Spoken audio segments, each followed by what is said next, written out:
Draftsmas Eve is coming soon, Bears fans. We are days away from the Chicago Bears figuring out what the core identity of their team is going to look like headed into the 2024 season, and Nick and I could not be more excited. So we're going to take you through a couple of the trades that have at least been rumored and talked about throughout a couple of athletic articles. We're going to talk about some day two picks that at least we don't think are getting enough shine on the defensive line, wide receiver room, and the rest of the draft, and a little bit more draft talk as we get set for one of the biggest weeks in recent Bears memory. All coming at you on this episode of Bear With Us.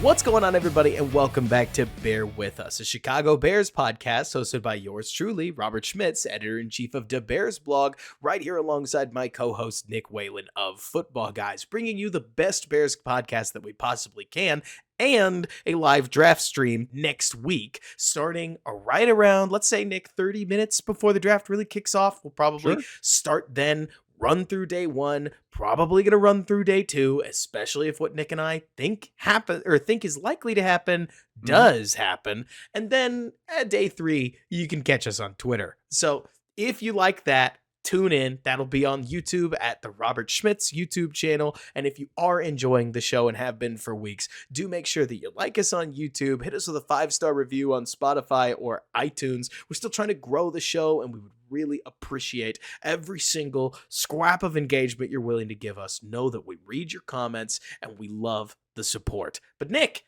we got a week until the Bears pick their quarterback. And hey, I know you literally told me not to bring this up, but as recently as Twitter today, the Bears are catching fire for having seemingly settled on their quarterback. Does it bother you that the Bears have pretty much picked out Caleb Williams and have made it about as plain as you're allowed to within the modern draft cycle, that that's who they're choosing? No, actually, today I made a post on Twitter and I said my favorite part of Bears Twitter recently is we aren't debating about the quarterback position. Like, it's felt so much more at peace to debate about the 9th pick or whatever else they're going to do, and not about Fields and Caleb and May and trade up and trade down. Like, and I'm at peace with it. And that's nice because he's that good. Mm-hmm. I'm sorry. I saw whatever the video was. You don't need to bring in Jaden Daniels. You don't need to bring in JJ McCarthy. They're not even in the ballpark of Caleb Williams. The part that's funny to me when I think about this Bears quarterback situation, Nick, is the Bears are in an unusual spot. I think it's unusual, right? Where while they are one of the first teams that I can remember in recent memory that got the first overall pick through a trade, right? Where they traded down, picked somebody else, and landed that pick. The Bears also started the season 0-4. And Nick, any organization that starts 0-4 is going to hit those quarterbacks hard. So as early as September, the Bears were doing homework on quarterbacks that I legitimately don't know if Washington was already doing, especially because Washington was in the middle of an ownership change, right? Yep. And the Patriots maybe, but let's set them aside for a brief moment. All this to say that I think the part about the draft cycle, Nick, that has started to bug me a little bit is that a lot of people forget that there are a litany of ways to meet these guys. The Bears, for all intents and purposes, met with Byron Murphy at the Combine. There's a decent chance that they met with Byron Murphy at his pro day. Anybody who attended the Senior Bowl got personal FaceTime with the Bears. It is assumed that that happened, so much so that the media won't ask about it anymore because it is blatantly clear that that's how that works. Based on what I understand, I think these teams are allowed to Zoom call with prospects. I don't know about literally whenever they want to, but it's not as reportable. So the fact that the Bears didn't bring in these other quarterbacks for a top 30 visit doesn't surprise me. I mean, you only get 30 of them, Nick. So if you're the number one overall pick and you were able to do your homework because you're the number one overall pick from January or December or even as early as November up until about March, why waste time? Can we go back further though, Robert? Like, let's go back to like 2022 when he wins the Heisman. Right. It's like, we already know this guy's going to be the top pick. Like, you can go back further. It's pretty obvious. And I mean, look no further, Nick, when you talk about how obvious it is. Look no further at the turmoil that it seems like Washington is in right now, right? I don't know if they know who Oh they're my taking at number gosh. 2. Can, And can we just talk about that for a aren't second? you so So, glad so, that's not us? well, I am. The difference is Chicago brought in other Bears players and they wanted to see the interactions with Caleb. I think even like some of his teammates or whatever when they're at USC and stuff like that, just to see how he interacted with his potential teammates. Washington brought in all the quarterbacks and again to maximize the time, and they did that with a few guys to have like a dinner and a day, like extend the visit longer than normal. Washington essentially brought in four quarterbacks to have, I joked, a Madden tournament to figure out who was going to be their pick at 2. So that narrowed the amount of time they could have with each guy. So if you want to talk about a process, ESPN, maximum amount of time or minimum amount of time, I think I know which one is a better process. And I mean, I hate to say this, Nick, but the other part about this that I feel like is going understated. And look, I don't know what ESPN's aims are. This isn't actually about ESPN, right? But when you measure Caleb Williams' film up against all the other quarterbacks in the class, I think that there's a blatant tiers worth of difference, right? Mhm. Like if we're talking play on the field, if we're talking talent that we've seen, to be honest with you, Nick, Caleb's commitment to throwing from the pocket, commitment to throwing at all, and then the arm talent that you see from there is so unbelievable that if that was all I saw, it would have been enough. But we got even more than that. Like Caleb is a prospect that because he got labeled generational once, there has been it feels to me like a concerted effort to prove that he's not generational since what do you think, November? And suddenly, Nick, now that we're in April, people are starting to say things like, "Oh no, actually he's about as good as Luck was. Oh no, maybe he's better than Lawrence. No, Actually, he's no, pretty good." I I'm a person that loves Drake May, and I even put out there I think some teams might prefer him. And if you listen to the Athletic, right, there's a guy on there that prefers May to Williams, but Nate's I great. think that's the minority, and it's there's a gap, and I think and part of it too is Drake May his last two games might have been the worst two games of his career, which that matters, and so but there's a gap there, and so to me, if you brought in somebody, bring in Drake May. If you don't, I get it because you've already been settled on him, but I just don't think it's that And big of a deal at this point. and with Drake, that's what I'm getting at, right? You mentioned bringing somebody in. Well, they could have gotten what they felt like was all they needed to see out of going to the combine with Yep, Drake May, out yep. of calling UNC's staff, out of sitting down with UNC's staff, out of attending UNC games throughout this season. There are so much more FaceTime than just what we hear being Yep. reported. This is people tidying up their draft evals, not like a major part of the draft No, eval. no, Does that make sense? talking to college coaches, talking to high school coaches, talking to academic advisors, Right. all of that's already been done. That's been done months ago, I y'all. mean, it's basically a giant FBI level background check. Mhm, And mhm, that's done. So if the Bears heard anything that they didn't want or that they didn't like out of Drake May, where Caleb wasn't failing that flag, they don't need to bring in Drake to have right, him right, contest that mhm, because they're already leaning in a certain way. All of this to say, if the Bears are settled, I mean, let's put it this way, everybody. Okay. Nick, I think you're going to agree with this too. This is a career defining decision for Ryan Poles, Matt Eberflus, and frankly, everybody up to and including George McCaskey. Every single person in this front office is about to either get extended or get fired in disgrace based on this decision. yep, If they think they're done, they've probably at least given themselves double, triple, and quadruple checked reasons to be done. And I mhm. don't think I'm not surprised they're as settled on Caleb as they are because to me, Caleb stands out. Well, here's the other part of it, Robert, and then I think we should move on because I think this is like a little silly of like whatever It's ESPN a did little for silly, clicks. but you know I think, what? There's but somebody out there, Nick, that isn't fully hip to Caleb at one, and right. that's kind of who we're talking to. Well, And that's okay. and there's always been things in terms of because of the Bears not being successful in the past that they're not organized, they're not thinking things through, When you you look at know, the track for record, when you look at the history, the franchise, you get what I'm saying? You Well, remember that I'm just comment? saying Montez Sweat. They traded I for was him. talking about the JT O'Sullivan comment from a little Oh, while ago oh that people yeah, keep bringing up the fact that it's JT. the Bears. That's what I'm saying. I'm building It off of doesn't what you're matter. saying. Like those guys aren't here. Like it, Ohio State quarterbacks don't hit anymore, Robert. We're gonna stay with that one. Let's dismiss, CJ Stroud, but let's, scout the helmet. Like it's ridiculous that people pick and choose. So remember Montez Sweat. They trade for Montez Yes. Sweat.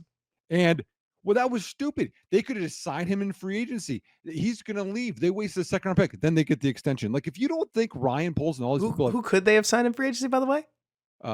Chase Danielle Young made Hunter. it to free agency. Danielle Hunter made it. A guy older. The guy people thought he should have traded for. Like, I think that's hilarious. I But know. It anyways, to me, it's just like it's silliness. These guys are professionals. They put so much time into this. But that leads me into I'm going to segue. The the main part of this I wanted to get to was the Athletic had an article mhm. that talked about the draft, that talked about GMs, that talked about scouts, and how they overestimate their drafting ability, Oh right? yeah. Me and you, Robert, we are amateurs at this, but we watch film and we look and we're like, oh no, I love this guy. And if you've been doing this for long enough, y'all, you miss a lot. And there's a lot of stuff that we don't know. And the same thing with, and they talk through this, the same thing with GMs and coaches. Sometimes they're drafting people. Look at the Jets right now, they have to win next year. So they're going to Have to. draft somebody that helps them in 2024 way more than someone that's going to help them in the future. And there's a lot to it. And what they came to after the study is it's kind of random. Hey, most GMs and scouts, they're about equal. But what does help is when you trade down, it increases the amount of dart throws you have or whatever you want, shots at the basketball hoop, and the more shots that you get, the better your team's going to be over time because you keep doing this. You don't know the motivation of people. I mean, look at Kyle Shanahan messes up with Trey Lance, hits on Brock Purdy. Like it's an inexact science, y'all. So to that article and trading down helps more than trading up. Certainly, Ryan Pace, right, versus Ryan Poles. An article in the Bears blog that I liked from Jonathan Wood talked about lessons Hey, from, yeah, man. Yeah, you guys are there. I read it. I see what you guys got going on over there, thank Robert. you. Thank you for Um, reading it. yeah, Jonathan Wood over there. He had lessons from Ryan Pohl's first two drafts. This was April 9th, but I liked it because it's stuff that I already knew, but he did the research. So the first thing to talk about is Ryan Poles in two drafts has made 8 trades, and 7 of them he traded down to get more picks. And I am getting the feeling, and I think you're getting the feeling, Robert, and you can tell me if I'm wrong, that at 109, I expect Chicago to trade down. And it might not even be they trade down once, y'all. They might be trading down multiple times from that to get more picks on day 2. Oh yeah. 100%. And I don't even know if it's more picks. I've never. Okay, so Nick, I said this to you pre-show. I'll say it one more time. I don't like going out on a limb. I think it's pointless, right? The whole prediction game, the gotcha game, the I was right game, I don't think it's anything other than ego. But I will tell you I have not been as confident as I am on a Ryan Poles read in a long time or a GM read in general. I think the Bears want specifically a second round pick. I don't even know if they fully care about pick number 75 compared to how much I think they care about finding a way to get a second round pick. And I don't think they have a vehicle to do it outside of trading down. And I Mhm. think they know that, right? Because I don't think they want to give up a 2025 second. Because any team that's sane would want to get that Carolina 2025 second from them. Yep. And I Yep. think it's too valuable. I bet Ryan Poles thinks it's too valuable. Not to mention, Nick, to play into what you just said, because it couldn't have been more accurate. This is the moment right now, where if you asked a person on the street, hey, what do you think of Marvin Harrison? They'll go, Hall of Famer, right? Yeah. It happens all the time. They'll go, Yeah. Hall of Famer. What do you think of Malik Neighbors? Top 5 receiver. Whoa! Mhm. If if Marvin Harrison went on, I saw this question online, maybe you did too. If Marvin Harrison went on right now to from this moment have Amari Cooper's career, is that disappointing? I would say yes. Disappointing I agree based on the current draft fever, but Yep. that's like 6,000-yard seasons. Yeah, that's a good career. But from what people, and that's the thing, people think all these draft picks hit, and they don't, because Kevin White's happened, y'all. We lived through that. I'm my favorite draft that people are bringing up recently is the 2014 draft, which I'm sure I could do this with any draft. If you want to Right. pick a number after I read this one, let me pick a number and I'll go research it, Nick, and we can see if this happened. Sammy Watkins was considered a no doubter out of Clemson. His freshman year at Clemson, Robert, if people don't remember, he was an All-American as a true freshman. Like, it was like, this guy is the No, dude. no doubter. Yeah. No Yep. doubter. Yep. Goes pick number 4. Mike Evans goes a couple picks later. Odell Beckham Jr. goes a couple picks later. So Evans at 7, OBJ at 12. But do you remember who was picked at 53 that year? No, I do not. It's a guy named Devontae Adams, who ends up being, you could argue, which is amazing, in a class with Evans and Beckham. You could argue Adams might be the current best receiver of the group. And I would say overall, probably Evans. But anyways, a couple picks later, picked at 61. You want to guess who was picked there? 61, by the way. Allen Robinson? Allen Robinson. Hey. You nailed it. But it's more to say that when you look at any draft, right? This is the time of year right now where we go, I'm just not that high on Xavier Worthy. Or we say, what's Ricky Pearsall really going to do for you? Or Roman Wilson. I mean, I guess if you want a wide receiver too. Or we say, like, Lad McConkey we like. Sure. And then we go, Keon Coleman. I mean, can he even separate? But statistically speaking, these round 2 receivers and even these round 2 D linemen, you can find some dudes there. It's really just, not to hint too hard at where I think we're going, Nick, it's just pass rusher that generally you find the guys that are going to contribute meaningfully in round 1 or kind of randomly, right? Like, And you know something interesting? I mean, this is a little into the weeds, but I think that's what we do on this show is, okay, so why do day 2 or round 2 guys hit sometimes better than sometimes the round 1 guys? And I think part of it is pressure, right? Like, we talk all the time about, you know, quarterbacks, they need to sit, they need to learn, because now that's like the thing, right? If they sit and they learn and they don't get pressure, then they'll develop because they'll be ready for the NFL. yep, You talk about these early receivers, they start day 1. They're there. They're you going got to through be it. I the think, guy. yeah, we've all seen Kelvin Benjamin, we need you to be the guy. Yeah, well, cool. Marquise Lee, we need you to be the guy. Marquise Lee. Dude, I love Marquise Lee. Remember the Corey Coleman from Hard Knocks, right? Getting benched and just trading me, and he was like the 15th pick out of Baylor, y'all. And Straight legend out of Baylor. Like, yeah, that was yeah. my guy because he I- won the Politnikoff, Dude. like at Baylor University. But you go round 2, right? Where Adams had some time and he developed at Green Bay, right?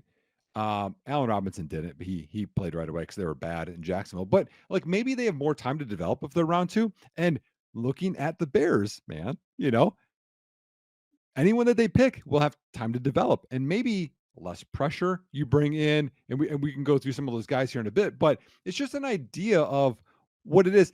I have a question for you, Robert. Okay. Go ahead. The 9th overall pick. Yes. Okay. You can pick, whatever realistic guy that they would take there. Okay. Or you get, and we'll say one early, one mid, one late, 3 second-round picks. What do you pick? Wait a minute. Oh, probably 9. I will tell you that there's a balance to this, right? Sure. You can't exclusively take dartboard shots, right? Because you're probably going to top out with a Jalen Johnson out of the second round. And I'm using Jalen as like the best and most favorable example that you're probably going to get. Because even Devontae came on late. Devontae developed out of the second round. He didn't just hit the ground, and he was the best receiver in football. And also, when it comes to receiver, Nick, things get a little weird because the quarterback kind of makes the receiver, kind of makes the quarterback. You know what I mean? Like, there's a relationship there. And Devontae played with a guy I think is a top 5 quarterback maybe ever. And I understand that may be a hot take, but there's an element of nostalgia and also talent. Rodgers is the man. I hope Caleb is Rodgers. That's Yeah. what I hope he is. I Anyways. I did this as an exercise because I read that article and I was like, okay, so what would this look like for Chicago? You Right. know, and I was like, okay, let's say we trade down with like the Colts or Jacksonville, and you get a two. That's a mid two, Mhm. and then you move down and you get somewhere in the 20s, and you get another Buffalo wants three. to come up from 28 and they'll give you a 2. Right, And then right. somebody wants to come up to 28 Yeah, and and it's they'll your give you early a 2. 2. Yep, Mhm. yep. And so I was kinda going through and looking at that, and then when you look at again, again, this is PFF mock draft simulator, y'all. I ended up with, like, what'd I get? I got, like, Ladd McConkey or something, Oh, and then I don't got, tease like me. like Zach Frazier, and then I got and we'll talk about some of these guys, Marshawn Nealon, and then in early round 3, I got Chris Braswell. I was like, "Man, like, I could get a squad, and then plus I think I had more like 3 or 4 Slater, but like I could get a squad by moving down a few times versus, man, I hope one of these guys at 9 doesn't get hurt, has their head on right, develops perfectly versus having more dart throws. Now, again, the dart throws, I think, not as high, right, as you're talking about in Right. terms of ceiling, but and some of them will fail, but all of Mhm. them probably won't fail. So I think that's what this whole system is in terms 100%. of, playing the percentages. And it's funny, right? Let me put a name on it because I you just put 3 great names on it. I'll pick a receiver I think a lot of people don't like, right? Xavier Worthy. What is he? Well, he's the guy that just broke the record for the 40 time. He's Yep. pretty small. He doesn't catch the football super cleanly. His receiving technique leaves a lot to be desired, but Mhm. he does bring every ounce of that 4.21 speed to his game tape. At least I think so, Nick. Can he Yep. block? Not really, but he is No. wicked Can fast. can Tyler Scott block? No, Not he really. tries. I don't know Hey, if hey, Worthy tries let's like run pin and pull with him again. right. Luke Getsy. Oh boy. Anyways, the reason I bring up Worthy is because especially in the first round, a lot of people are going to roll their eyes. Maybe in the mid second round, Bears fans would still roll their eyes. But the funny part about a guy like Worthy, Nick, is that if Worthy joined the Bears, well, we know Caleb has a cannon. Yep.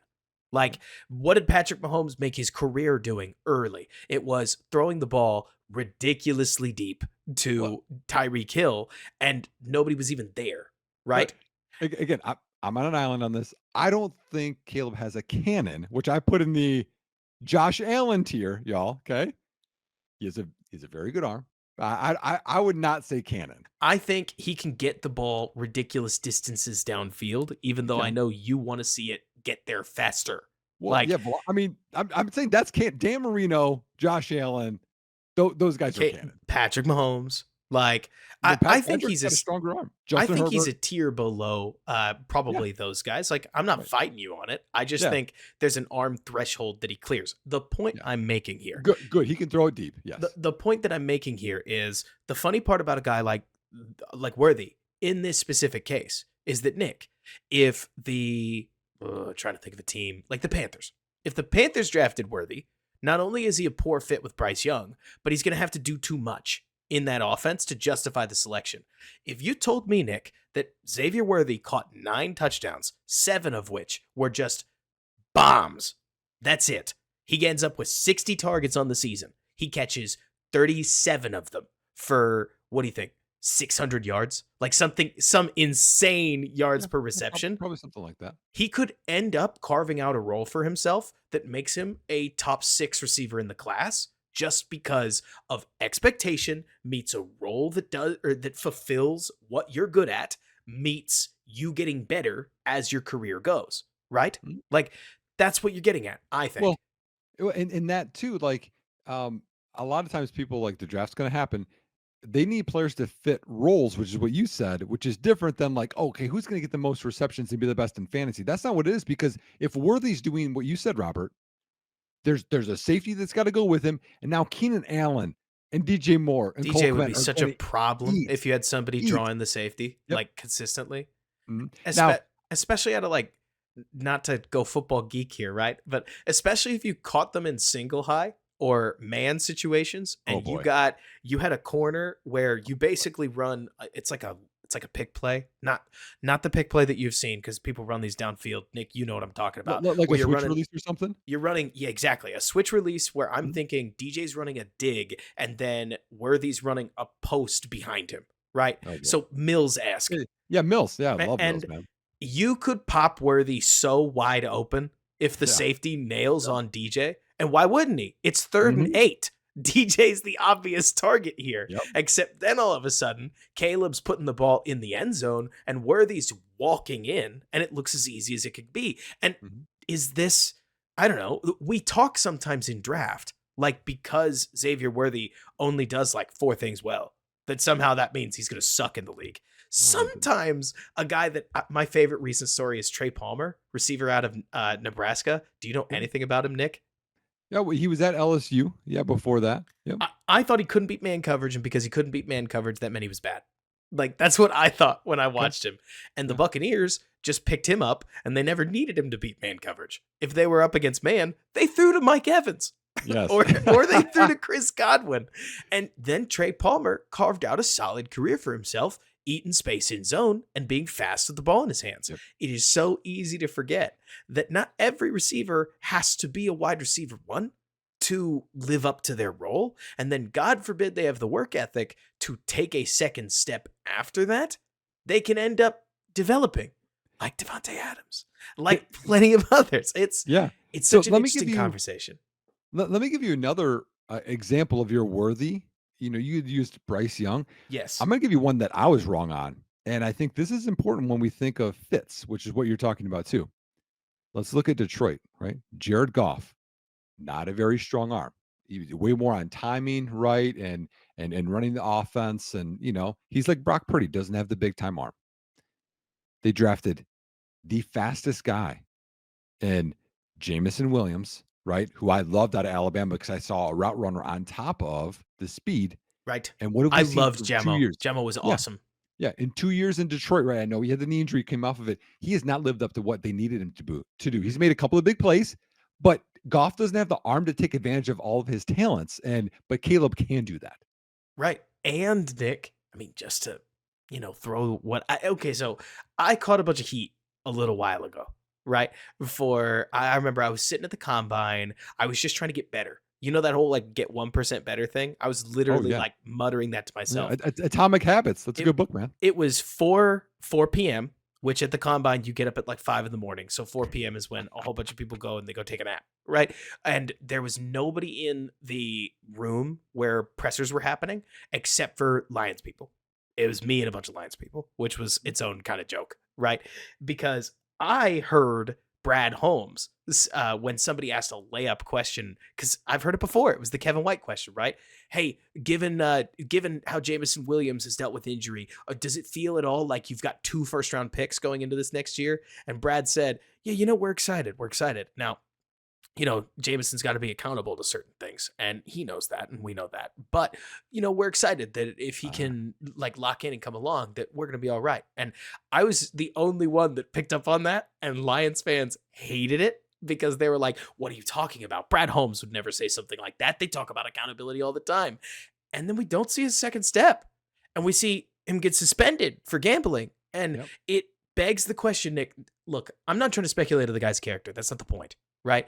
It's more to say that not everybody does what Darnell Mooney did, where in the middle of a COVID season, he's going to wire the cadence into an MP3 that he can play out of a speaker so that he can practice hearing his mark from a football field or like while on the football field. Not everybody is this creative about how they go about trying to get better. And Yeah. a lot of the guys, I know you've seen this in high school. I'm sure it happens in the NFL level too. The guys who not only want badly enough to get better, but also know how to get better, take major steps forward and break up a lot of these draft evals, because it's kind of like talking about recruiting classes, right, Nick? Like the 5-star is really good for an 18-year-old. Is he going to be Mhm. better as a 21-year-old than the 3-star? Well, that's Yep. up to him. Right. Some of them will, some of them won't. And it's what makes this thing so fun, but also something that we can get awfully confident in saying, oh, well, that guy's pick number 9. Therefore, he'll be good. depends on him. You know what I Yeah. mean? Oh yeah, 100%. And okay, so on this path, the other part of that article, which I wanted to touch on too. So another thing that polls does, and we know he loves high RAS, right, which is relative athletic score. It takes into height, Right. weight, speed, agility, burst, jumps, all that stuff. His average has been 8.6, which is 86th percentile, y'all. Okay. So I think we should talk about some of these day two guys. Maybe they're late round one, day two prospects. I have some, and I have the Raz that I like. Actually, I see one of them right now is probably a day three guy, but we can talk about him. Do you want to go? Do you want to go receiver or D line first, Robert? So you tell me, Nick. I think pass rusher round one, wide receiver round two is more likely than wide receiver round one, pass rusher round two, for reasons we can talk about here in a little bit. But do you think that makes it more interesting to start with D line for just in case that's not the direction they go?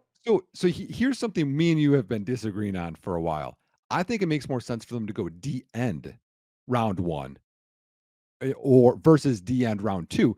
I think it makes more sense for them to go D tackle round two first and receiver round one than the other way around.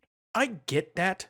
The main thing I know I'm thinking about is just to hit straight on the nose where you're going with this Yeah. is I think Byron Murphy is the best defensive player in the draft. So when I'm advocating for a three tech, you're noting that I'm not advocating for Johnny Newton. It's not because I hate Newton.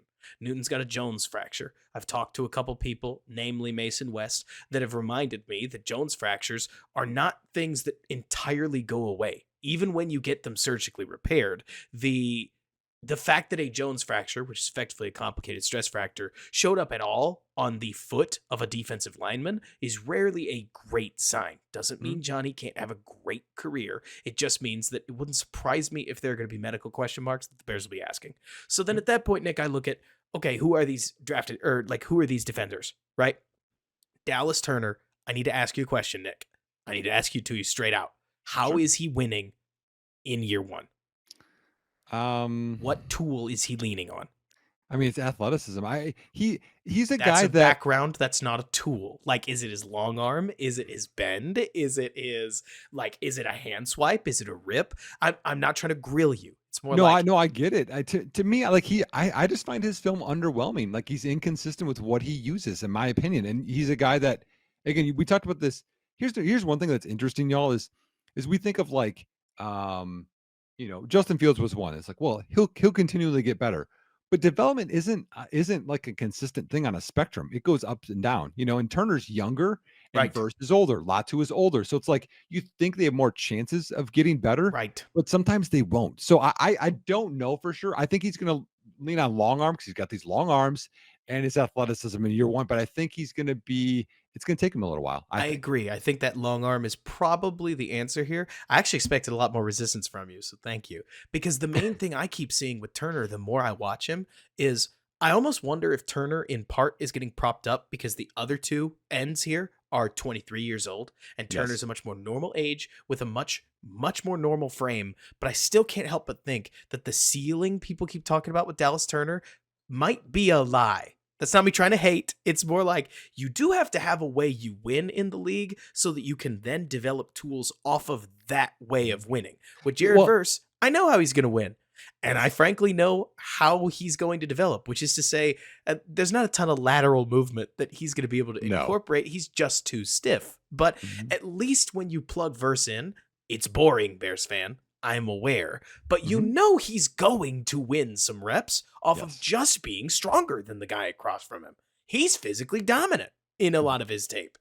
It's just, it It lacks well, the flavor of a lot of pass rusher well, selections. look, what you're getting at is there's projection with Turner, Hmm. and in my opinion, I I'm not comfortable taking him at 9, y'all. That's where I'm at because I think that I'm not either. you're hoping a little too much in terms of the other guys you could get at 9. I would rather get him at that 13 to 16 range, which is probably the same range for Jared Verse that I would feel comfortable with. So to me, like that, what you're talking about, the projection part of it, I just think it's too big of a risk at 9. Right. And I know you and I disagree on who Murphy is, but I really can't say this enough, Nick. If I thought a defensive end was the best pass rusher, regardless of position, I would advocate for them. I think Murphy is the best pass rusher, which is why you hear me talk about him as frankly incessantly as I do on Twitter, because Disruptive pass He rusher. he is really disruptive, and you're right. He doesn't finish a ton of plays, and No. he doesn't play enough snaps. To be honest with you, I don't know if that's a Texas D line edict or if that's Yep. Byron can't do it. Right? I think his leverage against double teams is something a lot of people aren't talking about right now. Like Byron Murphy, short in stature, gets so low against double teams that he holds up way better than you would think a guy that's a little undersized should. And I think that's going to be something that sticks out to Eberflus. But look, I could go on a longer tangent. It's more to say, Nick, that I think Murphy is the only defender I'm going to be okay with them taking at 9. And you're not going to hear me bang You're the table for it. You're going to hear me you're gonna be say, okay with him at 9? if the Bears get boxed into it, like if we see wide receiver, or if we see quarterback, Marvin, Or Neighbors, Alt, and then Odunze, like yep. that's the first 9 picks. And then nobody wants to trade up and they take Murphy, I will not cry over it because I think he's the best pass rusher in the class.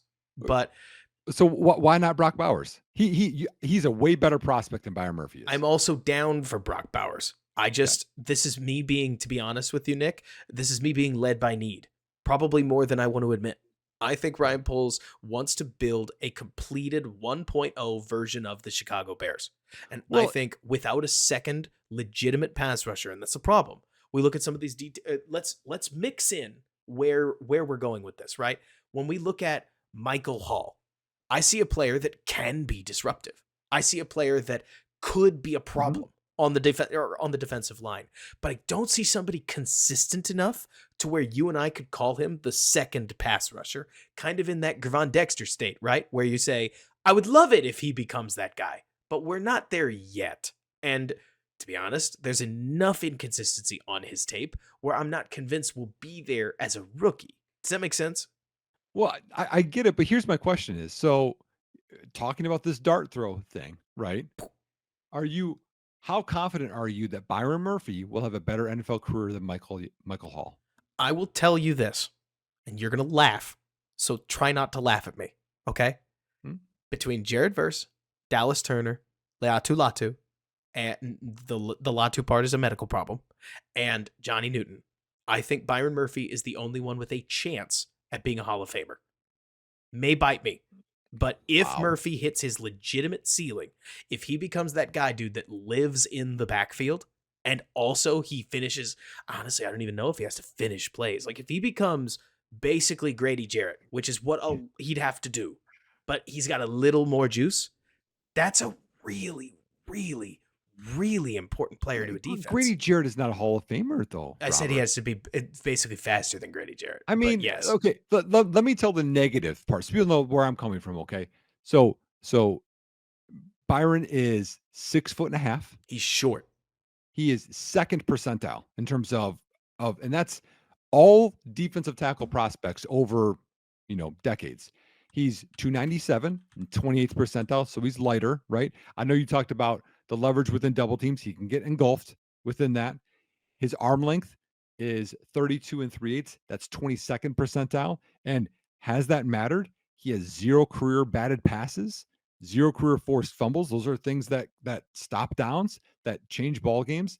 And his production in terms of, actually finishing the plays, I mean, it hasn't been there in terms of sacks. So you're talking about disrupting, and I struggle seeing that as a 9th pick. If you want to take him in the 20s, I think I would have way less of an issue with it. His first step is pretty unbelievable, in my opinion.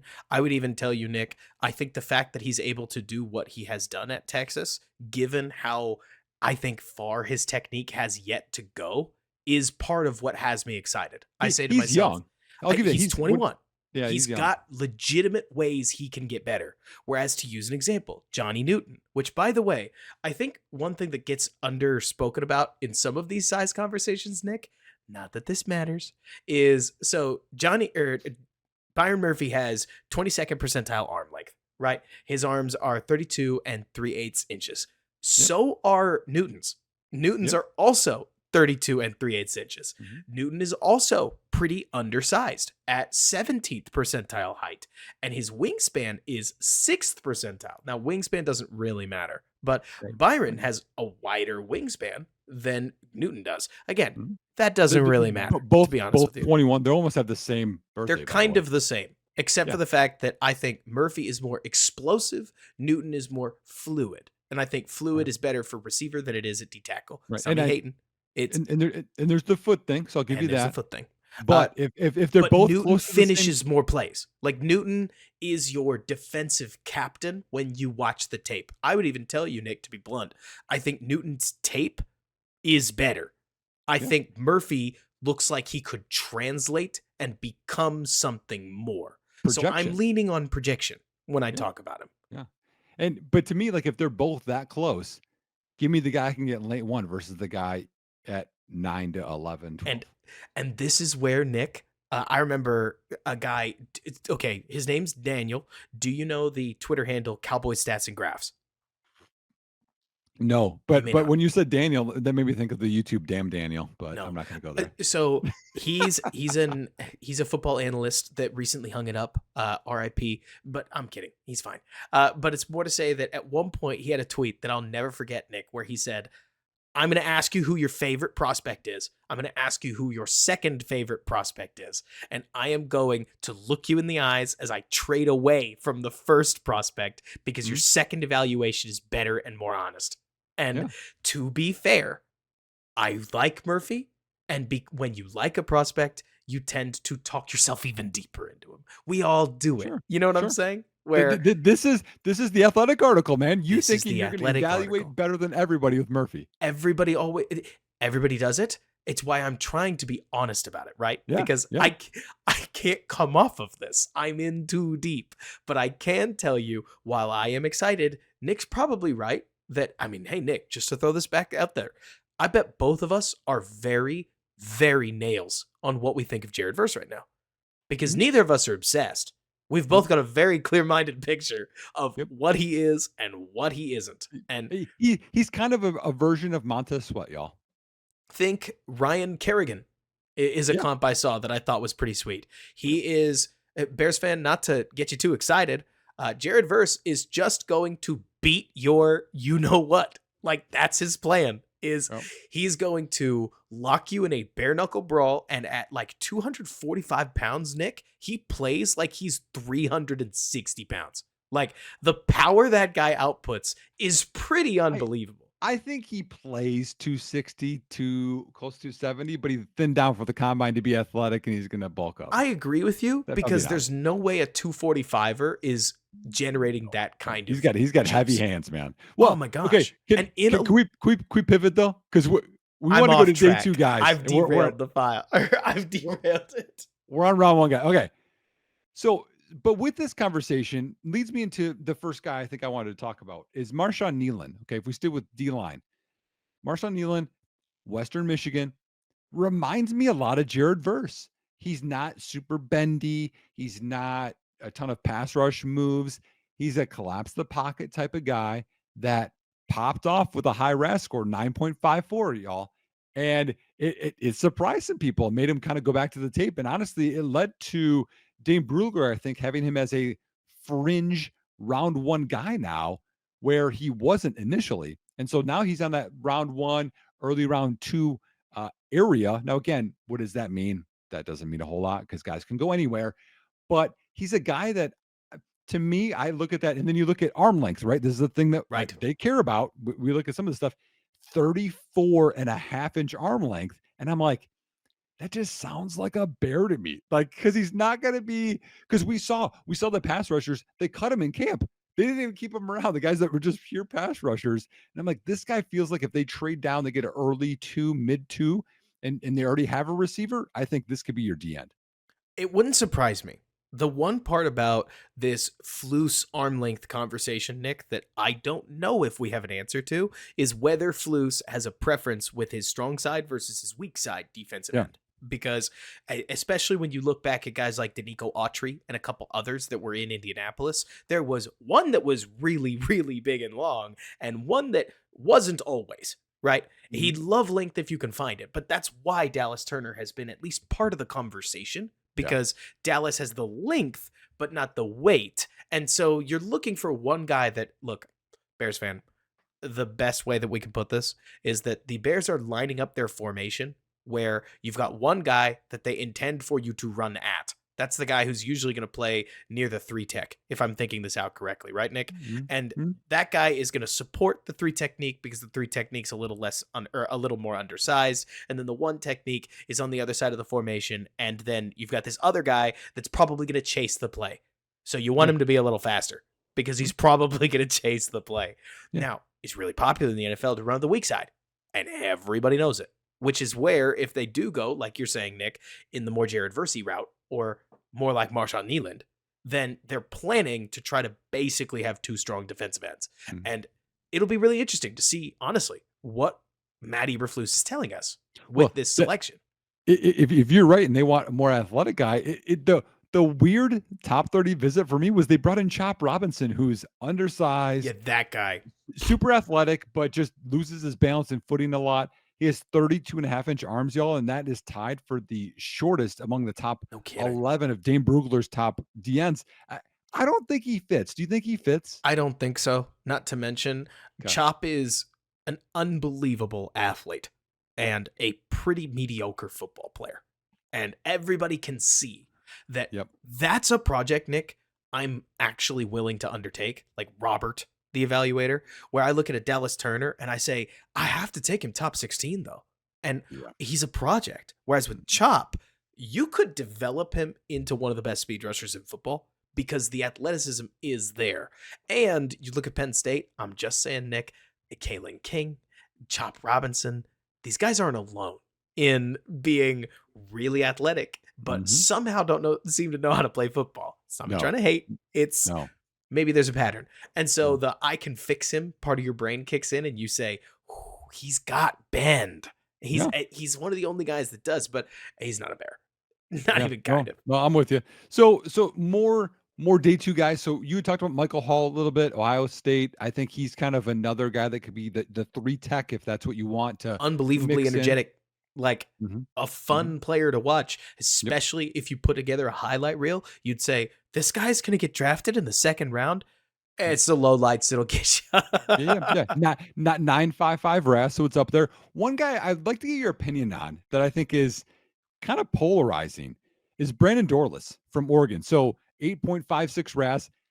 He's played D tackle, D end. He can gain weight, he can lose weight. He's kind of been all over, but he's been productive.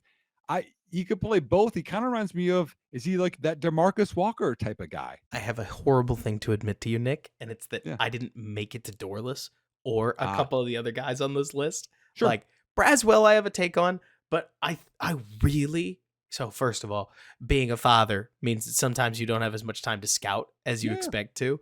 But also, I've really talked myself deep into the idea that the Bears aren't taking a lineman in round 2 because they just did. And I don't know if they want to. I almost can't help but think, Nick, that the Bears are missing a crown jewel more than they're missing like foundation within their, or I don't know, that body within their Yeah. defensive line. Does that make sense? Like Yeah. another second rounder, if it's an edge, it's because you don't have one, right? Mhm. But if it's a three tech, I'm with you. I think these three techs are better than a lot of the edges that you could get around to this area, especially once I'm the I'm top guys are gone. I I'm with you. just don't know if the Bears are Byron Murphy or Johnny Newton. You're moving Devon Dexter because you got a guy that has a pedigree that you said, we just couldn't pass on this guy. Mhm. You can pass on Brandon Dorless for Gervon Dexter. Yeah. Like to say, we want Gervon Dexter to be our guy. We Yeah. aren't worried about it. To me, Dorless would be like your backup. He would be filling in with Justin Jones just to get the snaps. Him and Pickens would mix and match. Exactly. Yep. And hey, you need rotational dudes. You Uh-huh. can't play defense with 5 linemen. It's not Yep. going to happen. So Mhm. they need bodies. I just don't know if they're going to be picking one at 4 or at 50.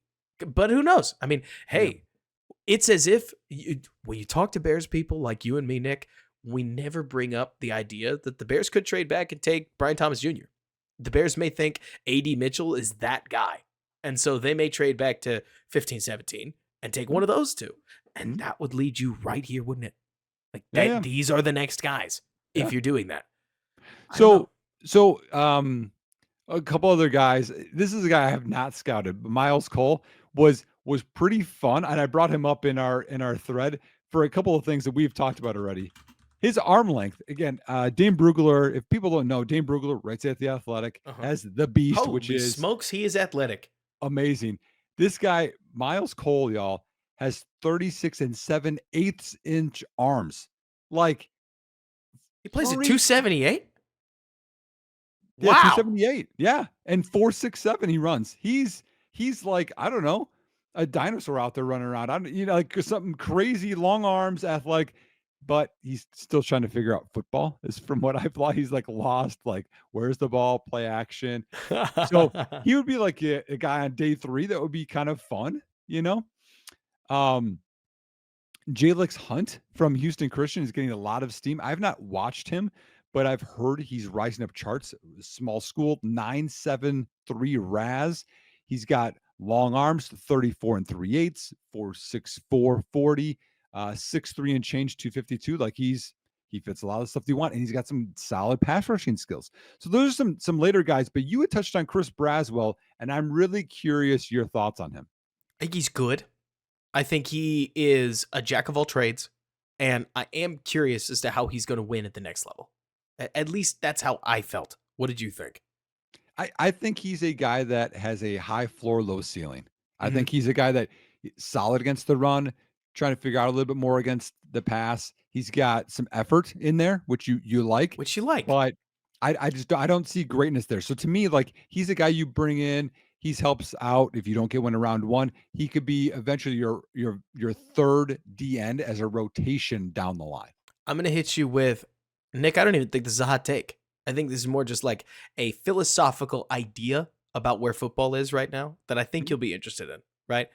I think offensive tackle and defensive end slash edge rusher might be some of the hardest positions to play in football right now, excluding quarterback for obvious reasons, because the matchup you will draw is always good.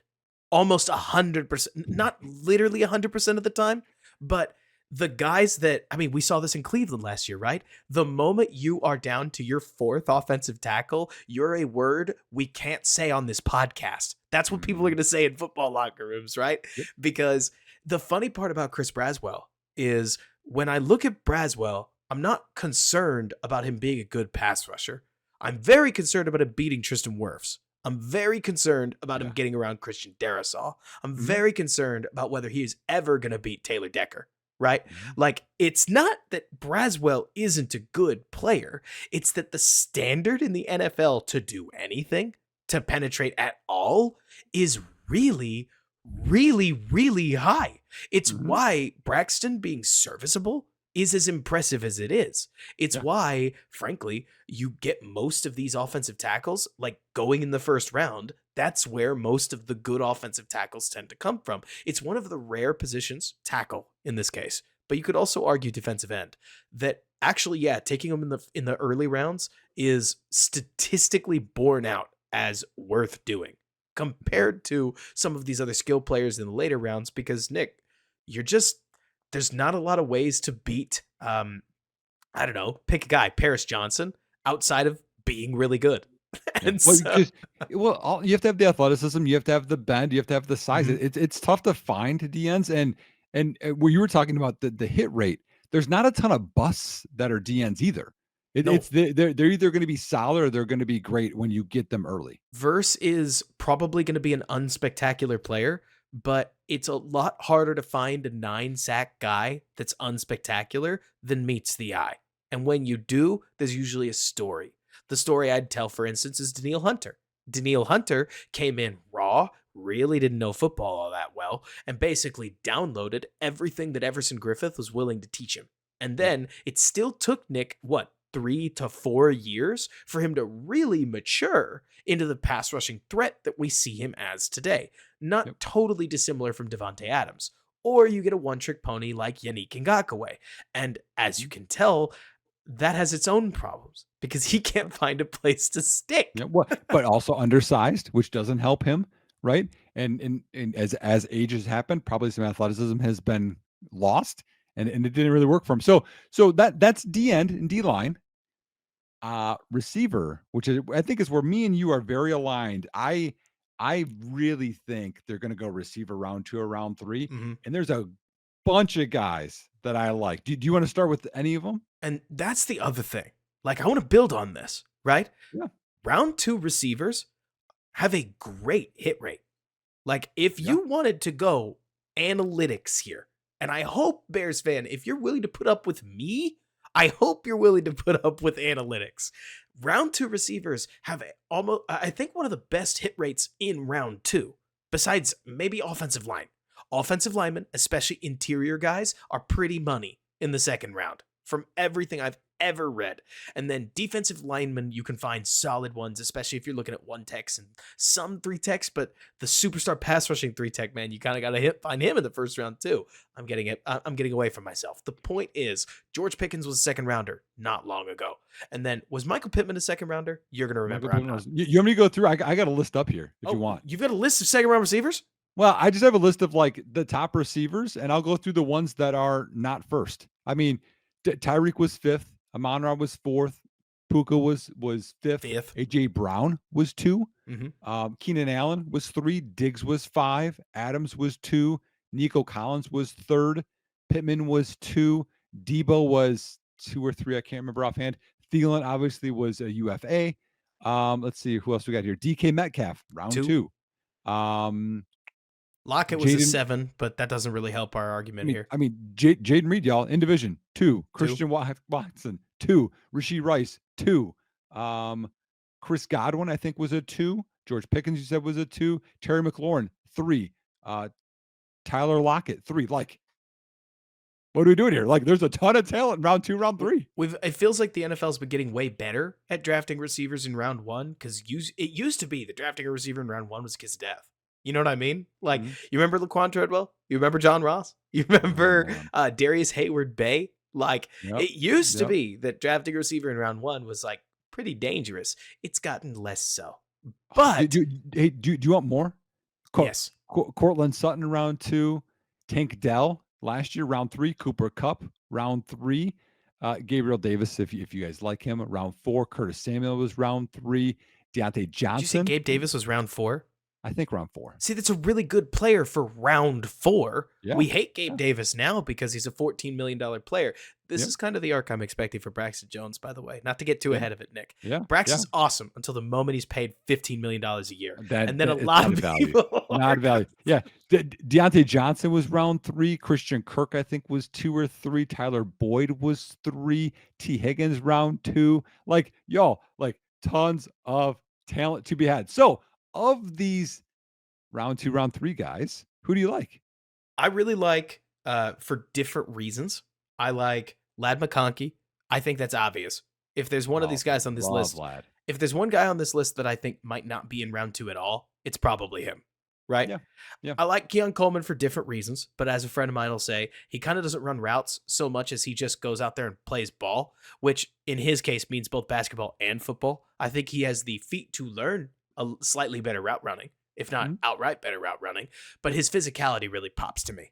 And when you're considering his RAS, Robert, is, sorry to interrupt you, is 9.23, right? And he ran a 4.61. Right. And the other part is he's not even 21 yet, I don't think, or he just turns 21. Like, he's super young. And like, I think the quarterback excuse only goes so far, but Jordan Travis could not place the ball when they were playing together. And that's not me trying to hate on Jordan Travis. I love Jordan Travis, man. It's not me trying to hate on Jordan Travis. He's a balanced player. But as far as precision throwing, it wasn't his game, right? I think I liked Ricky Pearsall so much more when he was around the 3rd round. Suddenly he's ballooned into the mid-2nd round, and I go, Ricky, where did we go? I'm going to ask you something just on the spot, just for fun. How old is Ricky Pearsall? He's 20. He's almost 24, isn't he? He'll turn 24 before his rookie year. Right. It leads me back to Jalen Polk, right? Where Polk to me is I don't want to say something stupid, so I'm just not going to say that. If you're looking for if you're looking for an X receiver that isn't a round one guy, Polk's probably it. They lined him up wide and alone a lot, and he had a lot of success doing that. And it's not his fault that Roma Dunze is better than him and getting most of the press. You know what I'm saying? Like Mhm, mhm, he's a guy that I think fits really well. I have talked myself into Xavier Worthy. I can dig that if that's where they go. mhm. And the guys that you put on this list that I'm particularly wary of, I wanted to love Troy Franklin so badly. I wanted to. I wanted to love him. What did you think when you watched him? I like Troy Franklin, man. I liked Um, him. I think he's a little inconsistent. I think he struggles with physicality, but I think he knows what he's doing. Oh yeah. In terms of a route runner, I think his explosiveness is. I mean, I think he said he was sick at the combine, so that can be a little bit better. I think for what Chicago needs, he's a guy I kind of like because he's tall, but he's got the wheels, and I can see him developing further and learning from Keenan and DJ, if I'm being honest. There are some players like Ladd. Ladd is 185 pounds. Another option here would be Jordan Addison, who's 100. Gosh, I think Addison was like 165 pounds. Maybe he was 175. Probably 175. Yeah, he's not very big though. But so you look at these guys and they're small. I don't want to say bad things, but like you could tell they're not heavy, right, Yeah, Nick? yeah. And then they beat press, they use their feet, they get away with it. You're not worried. Jaden Reed, very similar. I think he was 190 last year. Troy Franklin looks pretty tall. And while he looks thin, what I didn't like the most is that if you got physical with him, he looked light. Like I I know. wanted to see him not just in the run blocking, but also in his stems. I could not get out of my mind that if you manned him up and you jammed him, I think you're going to land it, and I think you're going to lock him up. Now, as a zone eater, I think he could be really solid. Mhm. Nick, he's so fast. There's real value there, Yep. but also his most productive plays are the plays where he runs in a straight line, Yeah. and it's not route running. He didn't need to win as a route runner Yeah. at Oregon. He's not Lad McConkey. I mean, I don't even know if he's Ricky Pearsall in terms of route running No. because he was on an Oregon offense that had enough guys on it and was well coordinated enough that they just blew space open left, Yep. right, and center. And Yep. more power to him. That's Same awesome. with Washington, I would say too. Yeah, Washington's a great example for Honestly. that. Yep. It just didn't make me when I watched Washington, I went, wow, Jalen Polk, Roma Dunze, and Jalen Mhm. McMillan are all dogs. Like So you could put McMillan on this list. With Franklin, yeah. I couldn't help but think, oh, we're just in the right place at the right time a lot. And there's nothing to hate. I'm not trying to hate. Being in the right place at the right time is a skill. Yeah. I just him and Leggett are the guys where I'm like, I don't think I like him as much as other people do. I That's know, okay. yeah. Like, look at him a little lower on because he just seems more athlete than he is, I think, football player. And he's already 30 or 30. He's already Ha! 23. So he's up there in age. I'm What'd you already think 30. of what'd you think of my Western Kentucky guy, Malachi Corley? I like Corley a lot, especially now that Corley has settled into that round 3-ish range is where I think a Mhm. lot of people are talking about him. Yep. The one of the only games that I originally watched of Malachi Corley was his game against Ohio State, which did not go super well. Now, Western Kentucky did not have a lot of dogs that Right. That they was a were tough going to go out there and win with. So there's levels to this, right? one. But especially at the Senior Bowl, when you get the chance to watch these guys in person and watch how they perform, Malachi stood out to me in a way that Jacob Cowing didn't, where I thought Malachi has a lot of physicality that he brings to a smaller frame that I think is going to play well in the league. I mean, Nick, one of the comments that stuck with me, Kyle Shanahan went on the Flying Coach podcast a couple years ago with Sean McVay and Peter Schrager, right? They asked him, what do you think is the most important thing in football? And he said, being more physical than the other team. Does that not sound like, you're the high school coach that you grew up playing with? Like, that's the Uh-huh. kind of stuff that you and we love football. We love to act like that's not at the core of this game, but that is at the core of this game. Yep. You need to be more Yep. physical than the You other guy you across from you. you know why? I mean, especially at my level of high school, you know why I like throwing so much? It's because DBs don't like and sometimes can't tackle. So I'm like, yes, let's do this because that guy is not going to tackle you, and then we house it. Like that's what you can do. But Corley at 207 at 5'10 ran through people, and he knew that, and he was aggressive, and he could do it. Franklin not going to do that. No. You know, Worthy is not going to break tackles. Worthy's not going to break tackles, but what I will stand a little. I'm not going to stand. I'm not going to. What I will at least speak for on behalf of with Worthy, he is that fast. Like Worthy's game against TCU. If you're looking for one, Bears fan, go watch that one. He runs straight by Josh Newton twice for touchdowns. Josh Newton then finally backs off, starts giving him that like 8 to 10 yard cushion you get when guys are just killing you. What does he do, Nick? He catches an out route, turns upfield, breaks a tackle, and runs for another touchdown. Yeah. Because Worthy is so fast that his speed is an implicit problem. I would even argue Worthy's not that great a football player. I don't know if I said that in this podcast, but like he kind of fights the football when it comes to his hands. He's not natural. His routes are imprecise, but his speed is so hard to find and so natural to him that I can't say who it reminds me of because there's no way where he's going to become a 2,000-yard receiver. Can I give you a guy that on the high end for him? Will Fuller, I'm guessing. Mike Wallace. Okay. Was Wallace not really big? Mike Wallace was not big. Mike Wallace was fast. Okay. No, I dig it. I dig it.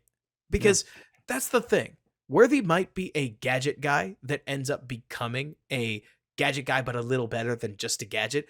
Devin Hester as a receiver. Poor comp. I'm ham-fisting it. But I think you get what I mean, Nick, that you can develop a little off of being a speed guy and end up a pretty useful receiver. So here's a different just scenario for how this happens, okay? And again, this is one I'm driving home. That's one of my favorites right now, and I know people are probably annoyed with me. It's Brock Bowers, okay? Let's say, obviously it's Caleb, and they get Bowers, where they get him at 9 or they move down a little bit, and he's there at, 12, 13, whatever, okay? And you get an opportunity to get, okay, I know you don't love, Troy Franklin, Malachi Corley, Polk, whatever at 75. Do you take them as well? You and I want to. There's no question there. Like, to you and me, yeah, that sounds amazing, right? I don't think the Bears would, but I don't know. There's a hidden factor to this, Nick, we haven't talked about, right? And that's that the Bears have yet to show us that they're really good receiver evaluators when it comes to young guys. Well, we talked about this, though. They're all about equal, so you got to take the shots at it. So here's what I was more getting at is you could tell me, Nick, that they drafted Brock Bowers, and I would tell you, hey, if their plan was to draft a receiver that you and I don't like, and the other option is draft Brock Bowers, they may have the wrong idea of who Bowers is, but Bowers could easily end up an All-Pro, easily end up an All-Pro. I love him. I love him so. I'm more confident in Brock Bowers being a superstar than I am every receiver besides Marvin Harrison. The gateway to Brock Bowers' superstardom is indirect. That's what you hear me not like. I know. The problem I have is not a question of Bowers, who moves better than just about any tight end I've ever seen. It's not a question of his ability to take over football games, because I haven't seen another tight end take over games the way he took over. I don't think he's a tight end. I think that's the problem. He's an offensive weapon. He will go as his offensive coordinator goes. And I don't love that. Hey, how about this, Robert? Can you remember any tight end ever that had 5 rushing touchdowns? No. The Green Bay Packers tried to tell us that Luke Musgraves would be that guy, but he didn't get there. So here's kind of what I'm leaning into with all of that. I'm going to again reference Jonathan Wood, one of your coworkers. Mm-hmm. He put out a tweet. This is earlier this week, and I liked it. So again, this isn't all just my thoughts. I'll be like, oh, this is a good idea. That's why I like Twitter, by the way, y'all. I'm like, oh, if I follow people, I want to learn from them. He highlights his article, and it shows that there's very little evidence that a better defense helps a young quarterback succeed, but more offensive weapons does help them succeed. So and it goes through historical context of Andrew Luck and RG3 and all these other ones. And I understand not forcing and pressure to score a ton of points. But if we surrounded Caleb with Brock Bowers and Jalen Polk plus Keenan Allen plus DJ Moore, and there's already Cole Kmet, and people are like, Gerald Everett's already there. Gerald Everett's basically here on a 1-year deal, y'all. But Right. how it's tough seeing Caleb not becoming a superstar when you put all of that around him, and that's the ultimate goal. And that's my one pushback on, Murphy at 9 or No, I'm I with you. mean Turner or whatever. It's like I just want to ensure that this quarterback thing is like 4,500 yards per year, and we'll figure out more pass rush. We'll figure out the Well, rest of it from there. Nick, you have to let me segue into the part of the podcast that I'm ambushing you with. This is not Oh, on Nick's show sheet, oh no. but it is the part of the podcast we have to talk about. Because if you and I have spent this much time talking about 9, trade down options, who can you get in the second round, who might fall to 75, you and I have completely ignored a very real possibility here. Because you want to surround Caleb with talent. It is really hard to draft a left tackle outside of right about the top 18, 16 picks. Which is funny because the Bears, you could argue, Nick, don't plan to draft inside the next 18 or inside the top 18 to 16 picks for a hot minute. So, what do you think if Olu Fashanu, J.C. Latham, Troy Fautanu, Joe Alt, what do you think if one of these guys is the pick? At 9? Go with both. Give me both answers. To me, I would be slightly disappointed because Braxton Jones can't play guard, and then he would be your swing tackle. He'd be a great swing tackle.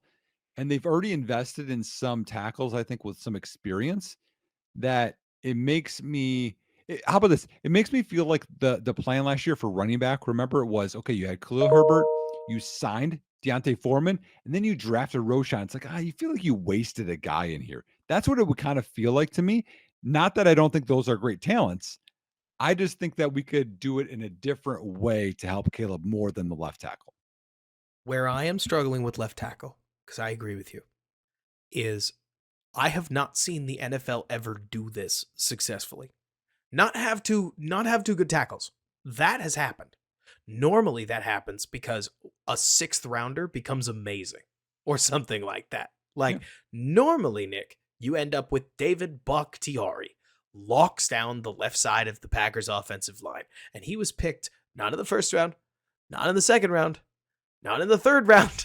He was picked in the 4th. And it's easy to forget that because when a guy is a dude, you just assume that Yep. he must have been a top 5 pick. They Mhm. aren't always.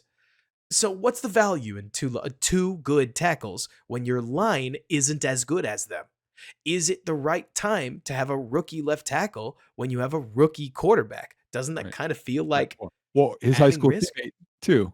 Right. That's if it's Olu, right? Yeah. But Yeah. more to say, like, Nick, you and I could go back and forth until the cows come home about how for 2024, offensive tackle, it doesn't really make near as much sense as almost any other option.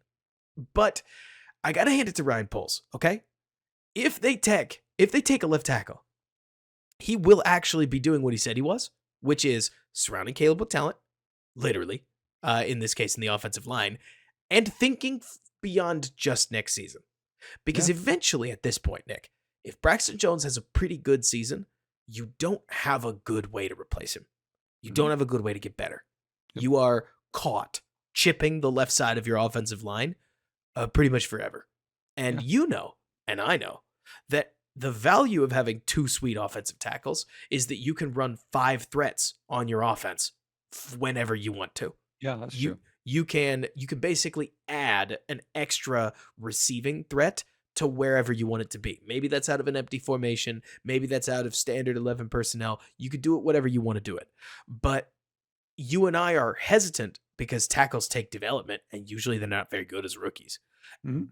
To surround Caleb with a player that I think you and I both agree, Nick, best case scenario, Alt is a little better than Braxton Jones. Most realistic scenario, he's exactly as good as Braxton Jones Oh, wow. as a as a rookie. And so there's I don't know. There's kind of almost a bittersweet element to it. Can I sorry to interrupt you. Do you know Brandon Thorne? Yes. Okay, for those that don't, Brandon Thorne, I mean, I Awesome. would say O-line expert almost. I mean, he's Guru gets used too often. yeah, He is an O-line guru. yeah. Um, uh, nice guy. I mean, we DM back and forth some. I asked him because I was curious because it's not my thing. So if it's not my thing, I want to learn from people, you know. And I said, where would you rank alt among past offensive tackle classes? He said he's right up there at the top. Him and Sewell over the last 4 drafts stand out. I was like, whoa. Like, you could add Penei Sewell to this, you know, to me, like I'm on board with it. I get it. Here's where I would hesitate a little bit. And this goes back to that athletic article too, Robert. So we'll go full circle, even though you're going to go tackle today. Ryan Poles and Ian Cunningham are O-line guys. This is they're line people, right? They found Braxton Jones in round 5. Right. And using 2 top 11 picks, I mean, that I'm assuming a tackle at 9, maybe they trade down a little bit, but 2 top one there when they're saying they can't fish another guy out there because there's some later guys round day 2, round 2, round 3, maybe round 4 guys that I kind of like as maybe developmental guys that maybe you could work behind Braxton. So maybe that's like the next path. I think there's a few different paths. I wouldn't be mad at it because I think JC Latham is phenomenal. I think Hmm. Joe Alt is phenomenal. I think that Olu developing a little bit, great pass protector, needs some more run stuff. This is an offensive tackle class, y'all. I just would prefer another path and them doing that maybe day 3. Then I'd be like, okay, cool. You got Patrick Paul. You got the guy from Yale, Hmm. later, Javon Foster, et cetera. You got a guy to develop. That I would feel better about that path with those guys being O-line experts. Right. And I mean, to be honest with you, Nick, the funny thing about offensive line is you're talking to somebody in me that thinks you need one stellar tackle so that you can chip the other side. And then outside Mhm. of that, if it was up to me, I would like sweet perimeter weapons who can get open quickly, and I would like to load the line with good, not great, across the rest of the way at cost effective salaries that we can then use schemes like zone blocking schemes and frankly zone blocking like zone pass sets, etc., all to build a line that is better than the sum of its parts. My goal would be a line that's better than the sum of its parts with one anchor, if that makes sense. There are plenty of teams that build their lines that disagree with me, and Yeah. I want to make it clear what is philosophy versus what is proven. And the Eagles line is what I just described. It's Lane Johnson and a bunch of guys they found. Like I think it was Simalo. Isaac Simalo was a second, third rounder. Their Yep. current tackle is Left a in free agency. But yeah. that left in free agency. Their current tackle is a sixth rounder. Jason Kelsey. I don't think he was a first rounder, right? He No, was no. he was picked much later than that. Like you look at the Eagles offensive line that so I many have mean, hailed. and they spent it first to Andre Dillard, and he didn't even hit, and they Right. decided to go with the other guy left tackle. Exactly. Like you look at the Eagles offensive line and it was built through smart acquisitions more so Mhm. than top shelf acquisitions. Let's go with another one. Most people like the San Francisco 49ers offensive line. That is Trent Williams, who was a free agent that they traded for, and it was Mike McGlinchey. It's not anymore. And it's from there a couple of mid-rounders and free Mhm. agents that they signed. And they use a really good scheme, and it makes the offensive line look better than it is, and the quarterback gets the ball out on time, and Yep. everybody wins, right? Yep. It's funny because it's like a lot of people are doing what I'm talking about, but it doesn't mean that the Lions didn't ignore that, build a badass offensive line that played Mhm. 15 good games and 2 bad ones against Chicago, and I'll never understand that. And You they did pretty well in the playoffs. you know the other reason I think going left tackle, this is what's kind of stuck in my, whatever, in my mind with this is Caleb Williams is pretty elusive, man. Mhm. Like, do you need 2 top 10 left or tackles to keep guys away from him? Because man, he can elude very, So very well. I'll make the argument for and against, and we'll let the viewers decide. If you made it to this part in the podcast, comment below or DM us or tweet us on Twitter what you think. Option A is me agreeing with you, saying, yeah, Braxton occasionally gets his arc pinched in and gives it up too quickly. But Caleb will step up in the pocket. He'll be Yep. able to avoid that. And then at that point, Caleb can settle back in the pocket and probably find somewhere to go with the football. The other argument, Nick, is Caleb will be at his most dangerous when he is willing to hang on the football for that critical 6th, 7th, and 8th second. Like there is this, I think you're gonna be able to picture what I'm talking about because it's all over Caleb's tape, Nick, where there's a point where a quarterback has held onto the ball too long. And then there's a point that Caleb will hold onto the ball beyond that because he knows the pocket around him is firm, where Yep. it becomes actually really dangerous that he's still holding onto the ball. Yeah. Oh, yeah. Like it progresses from, oh my gosh, Caleb, get rid of it to, oh my gosh, what's he going to do? Because at that point, you know, Oh, I the get it. defense is broken down. Yep. And it's funny because Nick, Aaron Rodgers did that, and he did it with really sweet tackles that the Packers drafted and developed, but really sweet tackles. And if you told me, you asked me which is more ridiculous, okay? That drafting a really good tackle would make Tyler Scott find the Randall Cobb within himself and end up being a really productive receiver that just has a good connection with Caleb Williams versus needing a really sweet receiver and Caleb making Braxton Jones into an elite left tackle, the first one actually sounds more likely, dare I say it. But you need to be able to have the elite tackle. And I don't you could even know. argue, look at Evan Neal, guaranteeing that a top 10 pick becomes an elite tackle. That's a big thing to say. It Right. doesn't always Well, happen. I think the other part too is, and we talked about this, is that development just isn't a straight path. And we saw Braxton as what, a top 20? Was he 18th PFF tackle as a rookie, and then he dropped down this last year, and it's like there's a chance he could go back up. And it to me, I would feel a little cheated not to see if he could become, that what you said is not a value, but a $15 million left tackle in year 3. I think I would feel a little cheated not to see it. I think personally, it's funny because everybody brings up the Fields comparison, right? And because they say, well, we got rid of good looking for great with Justin Fields. And I'm not going to say what first came to my mind because I don't want to get a bunch of heat for it. I think Braxton has been good enough to where he earned 2024. If Yeah. you ask me, I think he has earned 2024. And then in 2024's offseason, we can decide whether or not he'll be the left tackle of the future. Right now, leaning no, but he's earned the opportunity to audition. And I think that that's worth saying. The Bears may disagree. I could not tell you, Nick. I mean, they have been, it was one thing to mention OT once. It was another thing to mention OT a second time. They keep bringing it up. He does. I know. You and I just don't want to hear it. But hold on. What does he not bring up, Robert? And I've talked to you about this. 3 tech. He does not bring up defensive tackle, y'all. So Ryan Poles isn't talking about it. Now, again, maybe Byron Murphy's the secret conspicuous name missing from the Bears' top 30 list, and I think it's weird. I'm just saying that's weird to me. This is your most tinfoil hat thing. Anyways, I've been worse. There's no way that's the most tinfoil. I know, but you haven't mentioned Dexter at D end this podcast, which you do almost every one. So we'll let that one go. Before we leave, I have one thing that I think I've moved away from at this point. I want to see what your thoughts are. Oh, I don't think Chicago trading up makes sense to me anymore. I think it's a fun idea. Don't you? Like, that's the kind of thing you bring up in March. It's the kind of thing everybody brings up in March. You go, wow, I just spent 3.5 hours watching Marvin Harrison's tape. What if we got him? Right.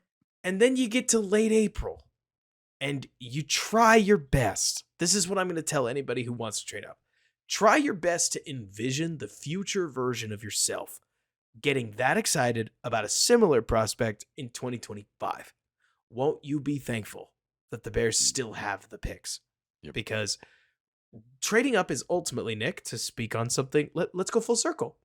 Trading up is the ultimate expression that you know better than the numbers.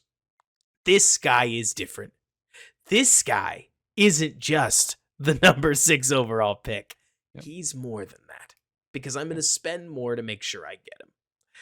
And statistically, it doesn't win you more than it loses. Statistically, it is a negative EV play. It's like buying what you can't afford, Robert, and you put the rest on the credit card, and man, that can hurt you financially down the line most It of the can. time. And I'm with you. I think it's just not going to happen. Yeah. Beyond it not happening, I don't think I want it to happen. If it does happen, I'll get excited. They're going to draft Marvin Harrison. Like, I mean, Yep. And I think Harrison is great, but I don't think he's, my guess is 2 second-round picks, maybe a third or a fourth better than Roma Dunze or Brock Bowers. I if just don't I think he is. gave you the option to trade up to number 6 for Malik Neighbors and all it costs was the Carolina 2, Nope. I don't either. But you said 2 seconds and I was like, what if it was 1? Yeah, I know. No, I don't. Yeah, ask me. Yeah, that's fine. One trade up, the only trade up, Nick, that I'm going to pitch to you. This is the only serious trade up that I'm going to pitch to you. Would you do the Philly deal to get up to 8 to take a Dunze? If Yes. that's what it takes. Yes. In this 122? Yes, because this class, I mean, Oh no, we you had get to talked give about up a this off future one air. if you care. Like you get to give up a future fourth. No, I don't. I mean, that's even less generally is what they say. But even if it's 122, no, because or yes, I would because we were talking about this off air, I think, before the podcast. When you get to like 75, maybe beyond that, you're like, I don't really love anybody. Like, there's guys you always want to grab. Like, okay, it'd be nice to get some guys and some depth here. But like, man, the talent drops off is real, y'all. So like that, I think sure, I'd be on board with that. Now, again, I actually at this point, Robert, might prefer Bowers to Rome. I know that's a Kill it. hot take, No, that's not that hot. It's but not. and if they're both there, you could take either one. But I get having an X makes a little bit more sense in terms of maybe Allen isn't extended then, but still giving up the fourth that's fine for me. The problem we're looking at here, Nick, is so to just go to bat for you for a hot minute. Bowers is literally the ultimate, yeah, but he's different guy when it comes to the tight end conversation. Like, people are out here trying to rebrand the best tight end prospect we've seen maybe ever, especially as a receiving threat tight end, as an offensive weapon because they want to get away from the other side of this. And that is first round tight ends are debatably a worse investment than first round running backs. Like, especially over the last 10, 15 years. Yep, That list is barren. I think Yeah. there's 2,000-yard seasons that have come from first round tight ends. Like, it's bad out there, Nick. Yeah, there's a And ton. the problem is Bowers is like that dude. I mean, he is that dude. Here's a question: is Brock Bowers, in terms of talent and like in terms of what you've seen over years, is he a better tight end prospect than Marvin Harrison is wide receiver prospect? I think he should be. And Mhm. I really mean that. This is Yep. this is coming from the same mouth that studied tight ends, fell in love with tight ends last year, and ultimately came to the conclusion that Kincaid was the only one that I would spend a first rounder on. And I was actually shocked to see the NFL agreed with me on Michael Mayer. Like, that's not me trying to be a huge hater. It's me trying to say, like, I have a tiny little amateur track record here when it comes to tight ends. And Mhm. Brock Bowers moves like some X receivers can't move, man. Yep. Like, Brock Bowers he is so slippery in space. He is so bursty in how he runs. He's a legitimate yards after catch threat, which is Yep. wild at a Well, guy his size. and I've preached this, y'all. The hip drop tackle rule helps Brock Bowers more than I think any prospect in this draft because And you can't bring him down. and he actually can handle himself at the point of attack. He's not going to be, I don't know, Payne Durham or some of these guys. The other part, Nick, that I think goes understated, the modern NFL tight end cannot block, and normally they won't. Like, that's not me trying to be a hater. It's me saying we keep talking about tight ends, like how are they at the point of attack? There's like 5 that can handle their business, and they don't handle it amazingly well. No, They're no. just serviceable because the real key here is that linebackers are just better than they were years ago. Well, And so and they're not going to handle DNs. I mean, Mercedes Lewis is an outlier, y'all.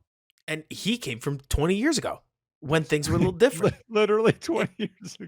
It's more to say that Brock Bowers does a much better job than Jimmy Graham. That should go without saying. But Yes. I would even go so far as to tell you, Nick, that I think that Brock Bowers could end up being as good a blocker as Cole Kmet, because Cole Kmet's blocking kind of gets a little overrated when it comes to run Mhm, blocking. We love mhm. Cole for what he can do in the passing game. And so I'm saying all this because, like, I hope you and I are finding common ground here. The eval on Bowers isn't the problem. It is that tight ends are not productive out of Yeah, the first round. yeah, And yeah. Well, and you talked about, I mean, a lot of it's play calling, but yeah, and I've preached this, y'all. Like, you look at the final 4 teams this year: Detroit, San Francisco, Kansas City, Baltimore, good all have an connection. elite tight end. Good You ta connection. That is a you good connection, Yeah, Nick. you talked about Buffalo. They took a tight end in round 1 when they had Dawson Knox. You look at Philly, Dallas Goddard, pretty darn good. Like This is like there's a thing, and with Nick, this is too good a point to make at the 90th minute of our podcast.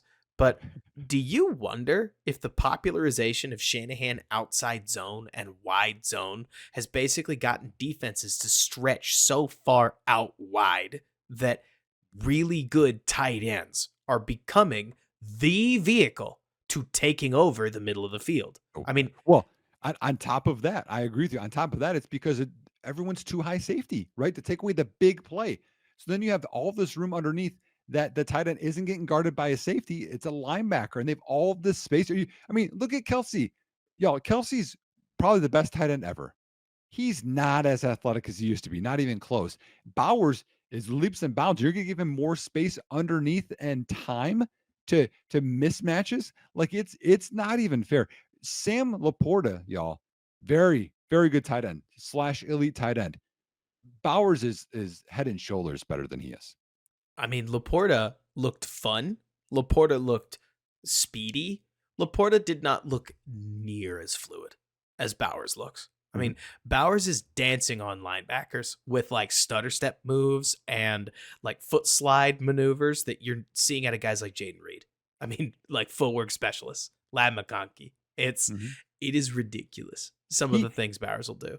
he had 15 touchdowns as a true freshman tight end at Georgia in the SEC. He's a 15. dude. Like, it's unreal what this guy did. I mean, he got a little banged up this last year, but he was here are the notes. Ready? First team All American, first team All American, unanimous All American. Unbelievable. The What I will finish up about Bowers here, Nick, is I, Robert, wouldn't draft Bowers. Not because I hate at 9. Not because I hate Bowers, but because Bowers seems like a potential way to get fired. Like they're a safer pick. If I was in the room, I would probably do something safe-ish here as the Bears, because I don't think that I'm so confident in Caleb. That's the pick that's really going to sink or swim us. And if I can give him a slightly better team, especially if you get a good bit better, then Caleb's going to look like a star. But Nick, if the Bears go with Brock Bowers, they have a plan for him, and I will be very excited. Eh, Like, Let, does that make sense? let me ask you. This is really going to test your heart. You have to pick Byron Murphy or Brock Bowers at 9, and those are the only decisions. So Robert has to. Yeah, yeah, because I know you love Murphy. Robert will take Bowers. Robert would expect My Eberflus. man. Robert would expect Eberflus to take Murphy, and then Robert, the content creator, would get pretty excited about Murphy because he thinks Murphy's a dude.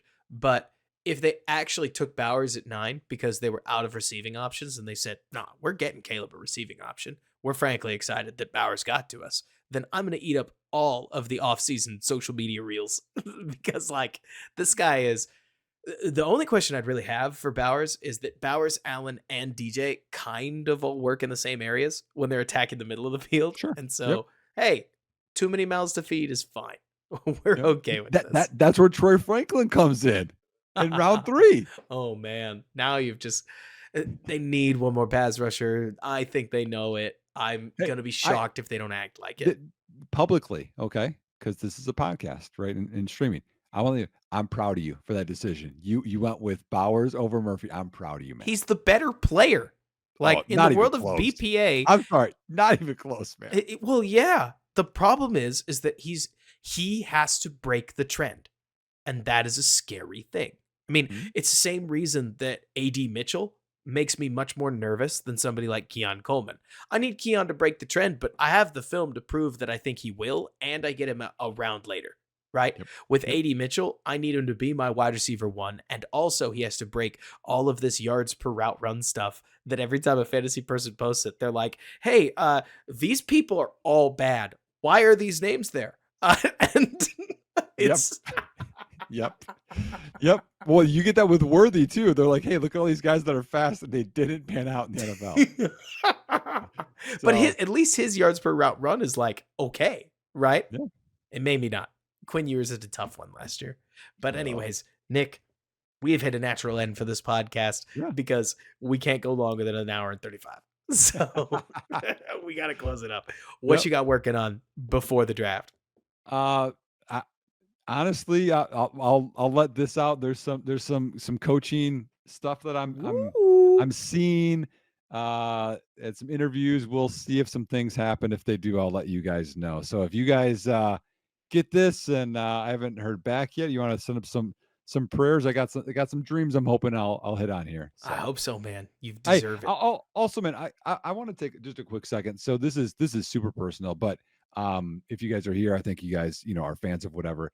I do have family that listen to this podcast, and we lost my cousin unfortunately 2 weeks ago, Oh my gosh. and we were all together, and I guess I didn't realize enough. Like a bunch of my family listened to this, but I just think you know. We love someone that we lost, and everyone goes through that, but I just think acknowledging that and appreciating people when they're here is important. So love you, Jim, and my family for listening to this. So just a tough time for my family recently. Yeah, I'm so sorry to hear that, Nick. I mean, I know I'll definitely be praying, and hopefully some of the listeners will too, because it's just always tough to go through. As far as future stuff for me, I hate to pivot off of that, but I No, no, guess you're we fine, gotta. man. I brought it up. I didn't even it just kind of felt right. So I sorry think for so. that. No, don't worry about. Don't you apologize for something like that. Anyways, uh, Bobby Peters, a friend of mine and a coach, a high school coach. I cannot remember where. Sorry, Bobby. Said it perfectly on Twitter the other day that draft talk is fun, but all of the prognosticating about who might be where pales in comparison to how fun it is to talk about what the team will look like when it is settled. And so I don't know how you feel, Nick, but I know I am gearing up to try to make a bunch of videos and other fun stuff once we actually see who's on the team. Because as cool as it is to talk about what Troy Franklin might look like on the Bears, if Troy's not on the Bears at the end of the day, some of that effort kind of goes to waste. You know Mhm. what I Yeah, mean? I Like, get it. Yeah. we've all been there. Mhm. Anyways, I'm expecting to be able to turn out some really fun stuff. I eventually, like if we're talking just off-season content schedule, obviously I want to go through what all these rookies will be for the Bears going forward. But then Mhm. beyond that, Nick, I think that there's space for us and me on film to review what the Bears rookies gave us. What did we see from the Bears second year players? Oh Like, yeah. where is the direction of this team going and why? What did we see from Matt Eberflus that was good? What did we see from Matt Eberflus that was not so good? Mhm. Now that we know the offense, how will it look like with Shane Waldron? Yep. Blah, blah, blah, blah, blah, blah, blah, Yep, Bears. yep, yep. But Motion. Yep. Personnel packages. Yeah, a lot of plen- stuff. plenty to fill an offseason with, to Mhm, say the least. And mhm. Bears fans, thank you so much for listening. We really would not be doing any of this without the consistent support that we get, and we cannot appreciate you enough. If you made it to this point and you haven't liked the video already, please do. If you are willing to go give us a 5-star review over on Apple or Spotify, we really, really appreciate it. We're up to 93 on Spotify right now, so I'm hoping that number goes up. Or I'll let you know if it does or it doesn't. But we are as strong as our community, and y'all are pretty strong. So thank you so much for supporting us. Nick, you got anything before we close out? No, man, it's just an exciting time of year. So I think just whoever they pick, I think we should be supportive. I agree. We'll see you next week for live reactions. Last year, every time you've seen me do it live, you've probably seen me break down film immediately. I don't want to get the stream blocked, so we're not going to do that. we'll probably we'll watch film another time, but YouTube can get awfully weird about prospect film. Oh And yeah. anyways, all that to say, bear down, and thanks so much for bearing with me.